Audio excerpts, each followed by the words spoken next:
Dobro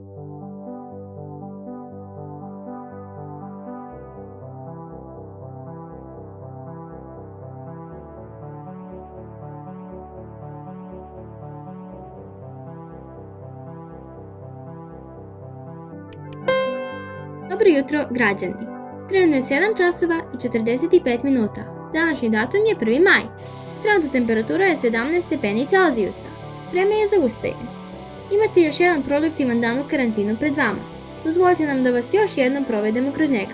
Želi bismo da vas podsjetimo da je samoizolacija i policijski čas i dalje u toku sa ciljem zaustavljanja širenja koronavirusa. Bilo kakvo kretanje van vaših domova je zabranjeno i kažnjivo zakonom. Oni uhvaćeni u delu kršenja zakona mogu da očekuju kaznu u iznosu od 150.000 dinara i vreme u zatvoru. Na pitanje koliko vreme pritvora ljudi mogu da očekuju, predsjednik Tomislav Tadić nije dao komentar. Na današnjoj konferenciji novinara glavno postavljeno pitanje odnosilo se na navodne opozicione demonstracije na Knez Mihajlovu. Tadić nas je uverio da uvođenje trajnog policijskog časa nema nikakve povezanosti sa protestima i da je isti uveden isključivo zbog narodne bezbednosti. Izvinjavamo se, dragi gledaoci, ali morat ćemo da prekinemo trenutni program u vidu hitne poruke od predsjednika Tomislava Tadića. Šta želite da poručite našim gledaocima, gospodine Tadiću? Dame i gospodo, nažalost je došlo do novog otkrića od strane infektivnog biroa. COVID-19 može da se širi svetlom. Tako da svi se mole da hitno navuku zavese i drže ih zatvorene u sledećem periodu. Građani se takođe mole da nose svoje slušalice 24 časa dnevno. Jedini način da se zaštitite od ovog virusa je da hitno prekinete kontakt sa svima i izbjegavate izlazak napolje po svaku cenu. Dopustite da mi budemo vaše oči i uši. Slušajte sve što govorimo i govorite sa najmanjim mogućim brojem ljudi. Hvala na toj izjavi, gospodine predsjedniče. A sada se vraćamo na redovni program.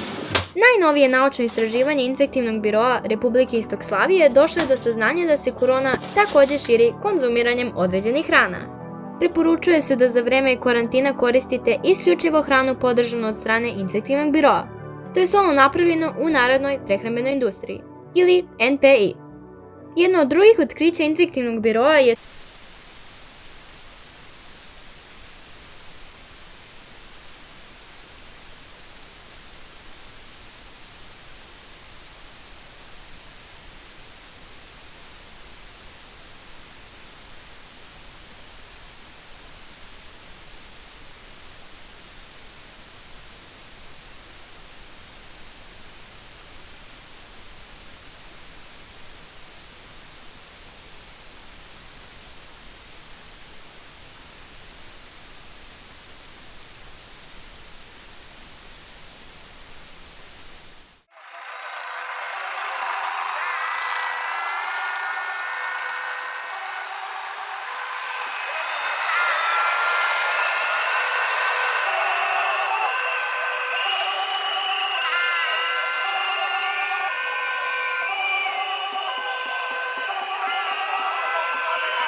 Dragi gledaoci, izvinjavamo se zbog prekida i vraćamo se na program 1. maj 2023. godine.